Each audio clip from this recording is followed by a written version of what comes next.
आज हम एक ऐसी खबर पर बात कर रहे हैं जो हैदराबाद से आई है और ये सिर्फ एक खबर नहीं, ये सोचने पर मजबूर करती है। हाँ बिल्कुल। एक परिवार, उनकी मजबूरियां और एक ऐसा कदम जो बहुत गंभीर सवाल खड़ा करता है। मामला एक दंपति का है जिन्हें हाल ही में गिरफ्तार किया गया है।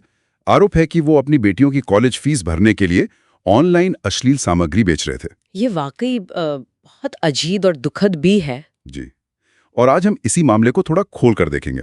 हमारे पास कई प्रतिष्ठित समाचार पत्रों की रिपोर्ट्स हैं, उन्हीं के आधार पर हम ये चर्चा कर रहे हैं। तो हुआ क्या था असल में, जरा संक्षेप में बताएं। देखिए, हैदराबाद का अंबरपेट इलाका है।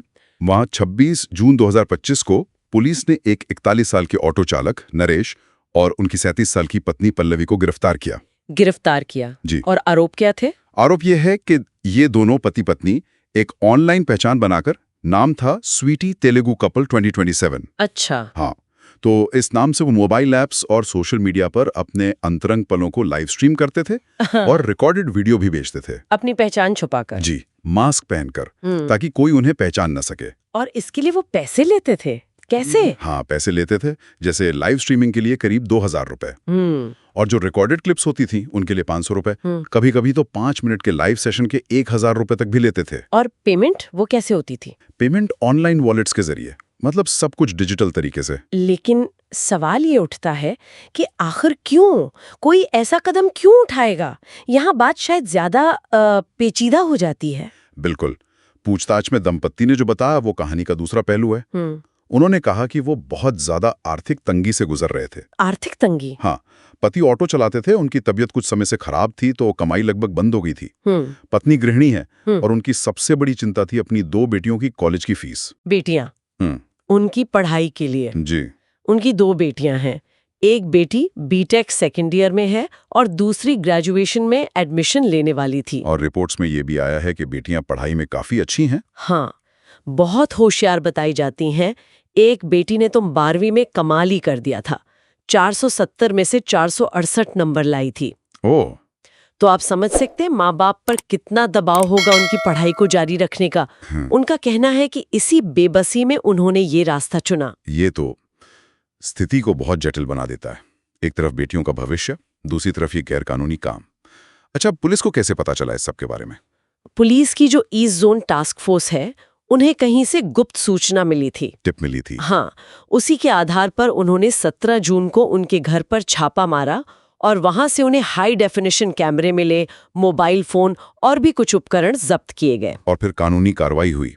कौन सी धाराएं लगाई गई हैं? जी, उन पर भारतीय न्याय संहिता यानी BNS, उसकी धारा 296। हाँ, और साथ में IT एक्ट यानी सूचना प्रौद्योगिकी अधिनियम, उसकी धारा 67A।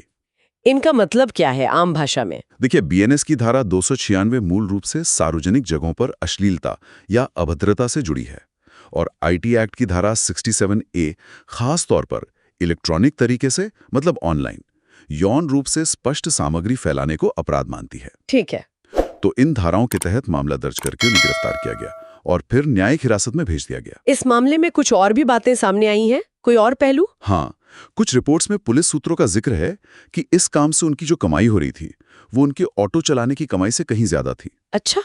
और कुछ शुरुआती खबरों में ये भी कहा गया कि शायद वो दर्शकों को ब्लैकमेल भी करते थे, लेकिन ये अभी जांच का विषय है, इस पर अभी पुष्टि नहीं है। पर एक और महत्वपूर्ण बात यह है, जैसा रिपोर्ट्स में बताया गया, कि उनकी बेटियों को इस सब के बारे में कुछ भी नहीं पता था, वो पूरी तरह अनजान थीं। ये तो और भी दुखद है। जी। अगर हम इसे थोड़ा और बड़े पैमाने पर देखें तो ये मामला कई चीजों पर रोशनी डालता है।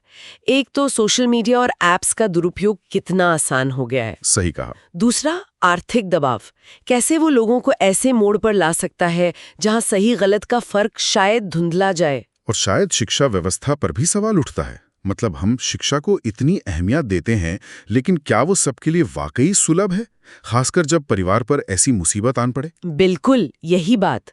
ये स्थिति एक बुनियादी सवाल पूछती है। समाज शिक्षा को सफलता की कुंजी तो मानता है, पर क्या हमारे पास ऐसे मजबूत सपोर्ट सिस्टम हैं, ऐसी आर्थिक सहायता प्रणालियां हैं जो जरूरतमंद परिवारों को, होनहार बच्चों को ऐसी हताशा में गिरने से बचा सके?